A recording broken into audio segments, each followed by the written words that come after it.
Anda kembali di iNews Prime bersama saya Abraham Silaban. Pemirsa, terpidana kasus pembunuhan berencana Brigadir Yosua Huta Barat Barada Richard Eliezer kembali dipindahkan ke rutan Bareskrim. Pemindahan Eliezer dilakukan atas alasan keamanan.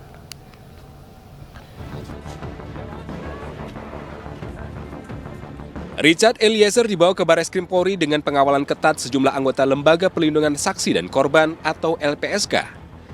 Eliezer dikembalikan dari Lapas Salemba ke rutan Bareskrim Polri berdasarkan rekomendasi LPSK dengan pertimbangan keamanan.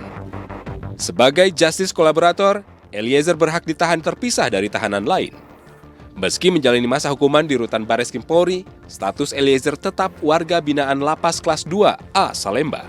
Proses dari rutan Salemba kembali kepada rutan Bareskrim semua berjalan lancar, baik, dan ini sesuai dengan rekomendasi dari Lembaga Pelindungan Saksi dan Korban mengingat Richard Eliezer adalah sebagai justice collaborator, jadi sesuai dengan peraturan perundangan dan juga sudah berkoordinasi dengan Kemenkumham dalam hal ini Ditjenpas Pemasyarakatan dan juga dari Lapas Salemba tadi sudah kembali ke rutan Bareskrim. Sebelumnya, Senin siang, terpidana Richard Eliezer sempat dibawa ke Lembaga Pemasyarakatan Salemba, Jakarta Pusat. Dibawanya Eliezer ke Lapas Salemba untuk menjalani eksekusi atas putusan Majelis Hakim Pengadilan Negeri Jakarta Selatan yang menjatuhkan vonis pidana penjara 1 tahun 6 bulan atas kasus pembunuhan Yosua Huta Barat.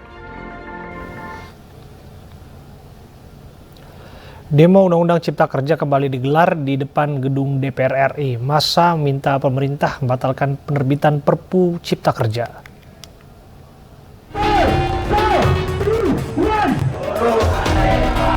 Ribuan buruh yang berasal dari berbagai kalangan berkumpul di depan gedung DPR.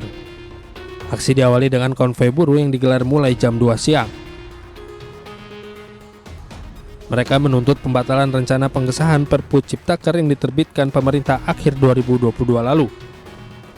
Massa buruh berpendapat, Perpu Ciptaker seharusnya tidak bisa disahkan setelah sebelumnya Mahkamah Konstitusi menyatakan Undang-Undang Ciptaker inkonstitusional.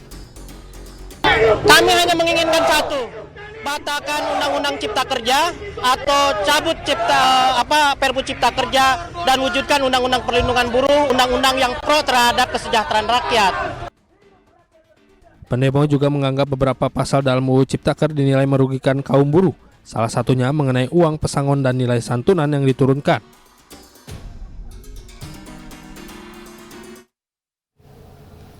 Menko Polhukam Mahfud MD menjamin tidak ada penundaan pemilu dan akan berjalan sesuai dengan aturan 5 tahun sekali. Mahfud meminta masyarakat tertib saat pesta demokrasi.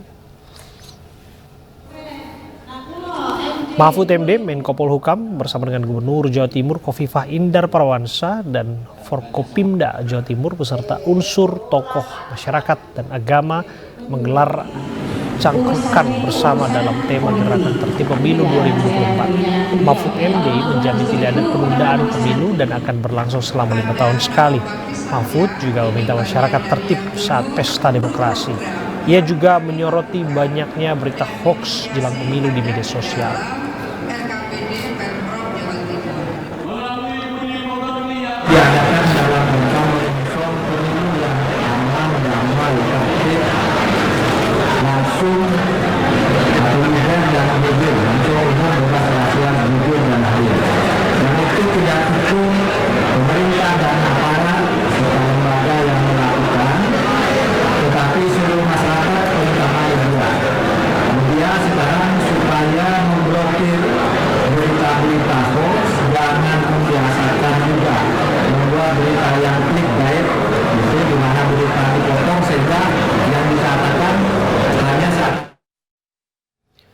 MNC Peduli melalui program Generasi Cerdas Anak Bangsa kembali menyalurkan bantuan tenda untuk kelas darurat untuk sejumlah sekolah di Cianjur. Bantuan ini dilakukan untuk mendukung langkah pemerintah Kabupaten Cianjur, Jawa Barat dalam mengejar ketertinggalan belajar mengajar anak-anak pasca terjadinya gempa bumi.